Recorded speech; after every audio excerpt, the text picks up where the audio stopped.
Hey guys, Mike here from Mike's Computer Tip. I want to give you another video to help you with your computer. If you're new here, I'm the guy that gives you computer tips for people that are new on the computer and don't know a real lot about the computer, but want to be able to do things themselves. I make it simple for you. I have over 500 videos. You can check them out if you need any computer help. And today I'm going to give you another tip. The first tip is that if your laptop is getting hot, make sure the fan is running from time to time. Because if your fan's not running in your laptop can overheat.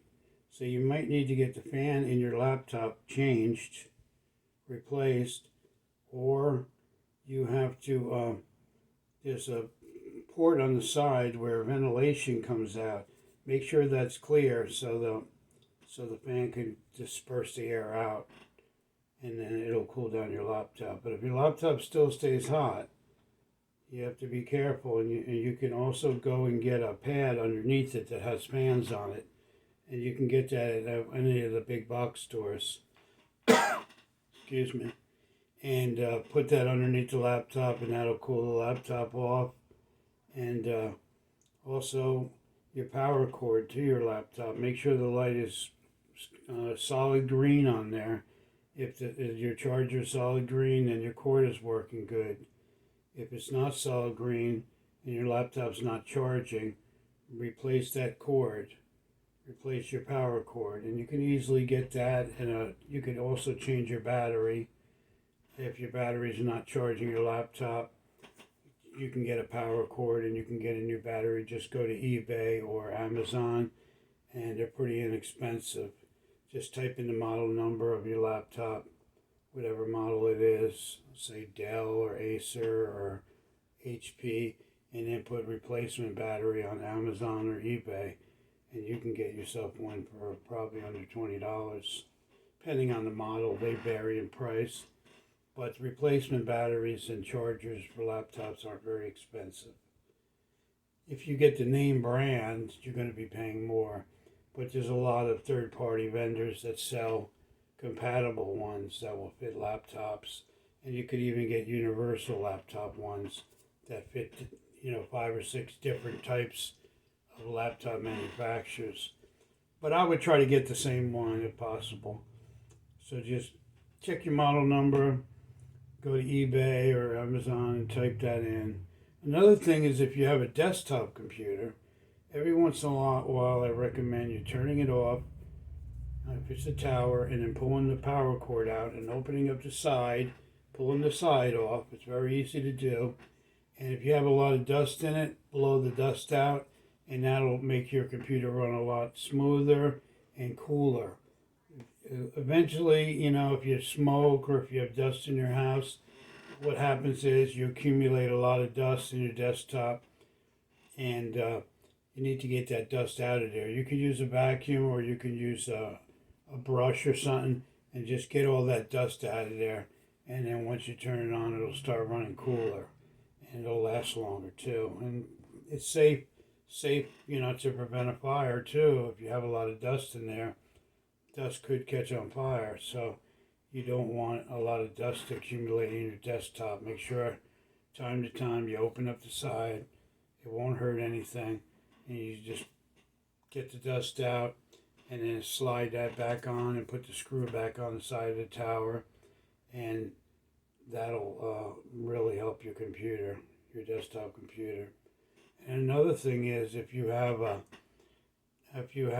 lot of history on your Google browser, as you use your computer, you accumulate you go to different websites, you go to all different places on the internet, and what happens is your computer keeps a note of all the websites you go to, and once you get so many of them, your browser starts getting slower, and what your browser is Google or Edge or whatever browser you're using. What you do is you open up your browser and there's 3 dots in a straight row on the top right hand side, and you click that, and then you click where it says history, and you move your mouse over a little to the left of history, and then you click where it says clean browsing history, and there's a drop down. You make sure it says all of them, and then you click delete them. Might take you a couple times to delete them all, but just be patient, and that'll make your browser work faster once you clean all those out. And another thing you could do is if your computer runs slow, you may not have enough memory in your computer. And what I tell people is go to your control panel, type control panel in the search on the bottom left, search of your computer, and then go to the control panel.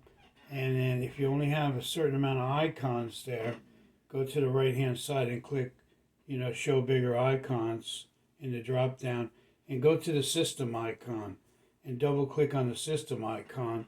And after you do that, go to look where it says RAM memory, and it'll say 4 gigs, 2 gigs, 6 gigs.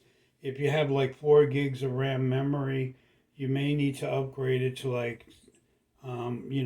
8 gigs of memory, and it'll make your computer faster.